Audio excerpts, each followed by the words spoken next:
काल एका ताईंचा मला कॉल आलेला आणि त्यांनी मला विचारलं की ताई मला ऑनलाईन बिझनेस करायचा आहे तर मला माहिती द्या. मी त्यांना माहिती दिली. पण मी त्यांना विचारलं की ताई तुम्हाला हा बिझनेस का करायचा आहे, म्हणजे तुमचं रिझन काय आहे याच्या पाठीमागचं. तर त्यांनी मला सांगितलं की ताई माझं वय 32 वर्षाचे आहे. मला 2 मुलं आहेत आणि माझे हजबंड 6 महिन्यापूर्वी हार्ट अटॅकने गेले. आणि माझ्या आईवडिलांकडं पण अशी परिस्थिती आहे की एकदम जेमतेम परिस्थिती आहे. आणि आता नवऱ्याकडे नवरा मुलगा एकटाच असल्याने त्याच्या आईवडिलांची जबाबदारी ही माझ्यावर आहे.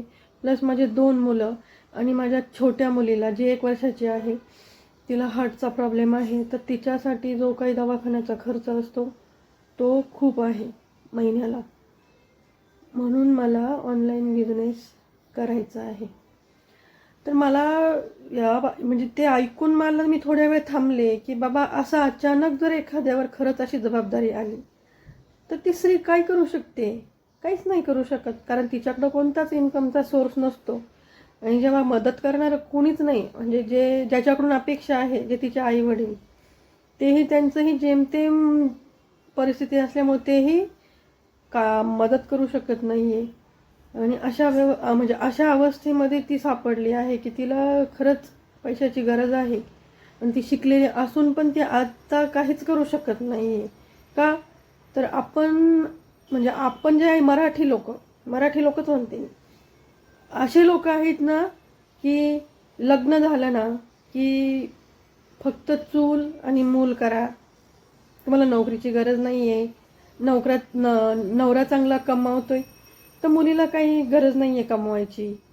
ठीक आहे, ठीक आहे. काही लेडीजच्या बाबतीत ते तसं आहे की त्यांना गरज नाही आहे कमवायची. पण विचार केला आणि खरंच अशी परिस्थिती एखाद्या माझ्या बहिणीवर आली किंवा माझ्या मैत्रिणीवर आली तर तिने काय करायचं अशा वेळेस?